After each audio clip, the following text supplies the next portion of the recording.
Hello everyone, I'm going to teach you guys today how to make a slab using our slab blower. There's many other ways you can do this, but we're lucky to have this machine, so let me show you how to use it. First of all, you might be starting with a fresh bag of clay. If you have a whole bag of clay that's been sitting around for a while, clay tends to stiffen up a little bit. I recommend dropping that on the ground a few times while it's in the bag, just on each different corner. It tends to kind of shift the particles of clay and wakes up a little bit, makes it easier to work with. Today I just got this little chunk. I'm making some small 5x5 tiles, so I will not need to do that today. Okay, our slab blower makes things longer, but will not make them much wider. And today I'm going to be making some 5x5 tiles, and I think I'll make two side by side. This looks like it's not quite enough, so I will make this slab just a little bit wider. The technique I like for this the best is to just simply throw this against your table. Don't do it on this, it's really loud. Do it at your table, at your seat. What I'm trying to do here is I'm throwing the clay and making contact with the first layer here, first bit here, and then what happens is it will stretch out the rest of the way. It looks like this.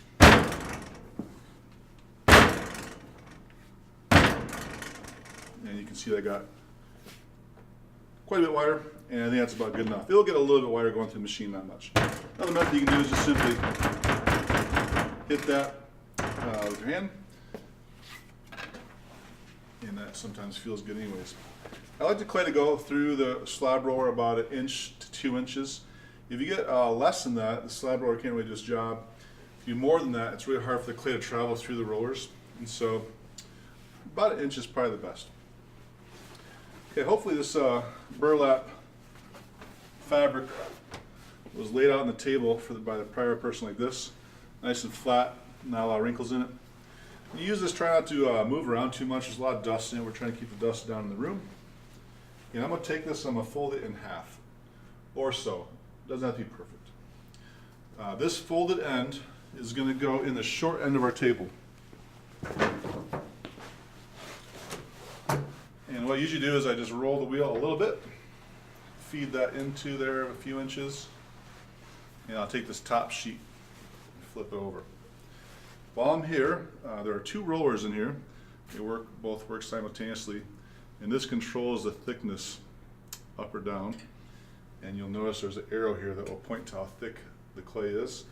In general, I have that set to the way that we should be working in the project. If you need to change something, you can change it there. Okay, take that top sheet, lay that over, take your clay, and it can really go anywhere. All right, you're going to start running the wheel now, and nothing's going to really happen. What we need to do is push that clay in a little bit, and that will get the clay moving, engaged with the rollers. And I just try and keep an even pace here. If you let go or stop, this will go backwards a little bit. It will leave little ridges in the clay that you'll have to take out later on. So just nice and even. If anything feels weird, feels like something's snagging, make sure you check. And then also, if you have a lot of clay going through, what I like to do, either me or have my partner, just pick up in the back of this clay a little bit, and that will help it feed through more evenly. Otherwise, it tends to stick a little bit to the bottom sheet, and will have some wrinkles in it when it comes through. So if you have a lot of clay, pick that piece up. I have a really small piece, so it shouldn't matter.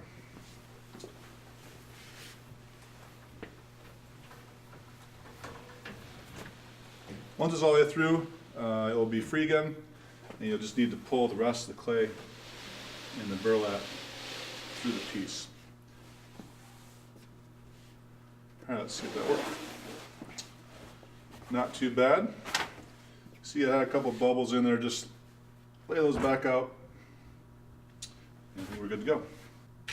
You'll notice that it didn't get much wider, got quite a bit longer. And let's see, looks like I'm just going to be able to fit my two tiles on there. So I maybe could have gone a little bit wider, but I think I'll be okay. All right, now we're going to do two things. We're going to take the burlap texture. You might not be able to see on the camera, but there's quite a bit of texture in the clay here. I want to take that out while I'm here. And in order to do so, I'm going to use this drywall knife. For a few things about the drywall knife. First of all, this is probably the most dangerous piece of equipment we actually have in the room. We've had several people have had wet fingers from working on clay. They've run their finger over this to clean it off, and they've cut themselves pretty bad. So I mention it every time now, and we haven't had any problems since I mentioned it, but have had a couple instances of this. There's some clay left on here from the last person. I'm just going to take another knife, or you can do this with a sponge. Try and do this over the sink or over a trash can. I'm not doing that right now, but just clean off the edge, otherwise it's going to leave marks in the clay. If you don't want to use a drywall knife, you can use a rubber rib tool as well. That works just fine. I prefer this method. Okay, the second thing we're doing is actually compressing the clay a little bit. Think about clay as being little pieces of slate floating in water. What I'm doing here, anytime I kind of press on clay this, what I'm doing is I'm compressing those particles down to be flattened together, and that makes the clay a little bit stronger to work with.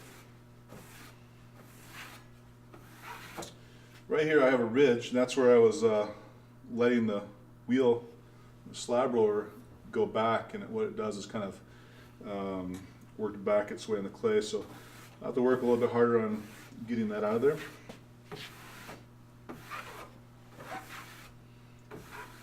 That looks okay.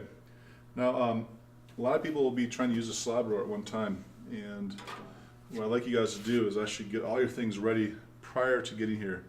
So prior to getting here, I got a piece of wood that's going to be plenty big enough for my piece, and that can be located right in the corner here where all the foam and plastic and stuff, there's boards in there. I also have even smaller boards located in the bins if you just have a small slab. A couple of things I can do here in order to transfer this to my board. One is just to pick it up, try not to bend it too much, and what I'm going to try and do is use as much surface area as I can. So you notice I'm using quite big hands, not just the points of my fingers. What I'll do is I'm going to take that and try and lay that on my board without bending it too much again. Every time you bend the clay, it's going to create some cracks in there. It's just going to be weaker later on. I also flip that so I can now get the slab burlap texture out of the other side. The idea of transferring it to a board here is I just want to get off this table and let the next person use it. So that's great if you have your board ready. It's great if you transfer it and do the rest of this at your table. So get out here as quick as you can. If no one is going to use it after you, what's great is if you leave it like this, this is wet now, and this is going to dry this way. It's going to cause wrinkles in this burlap, and that's going to transfer to the next person's slab. So what we're going to do is we're going to take this, fold it back in half, lay that back on the table. Again, trying to make too much dust, and we'll leave it like that for the next person to go. That's how you make a slab.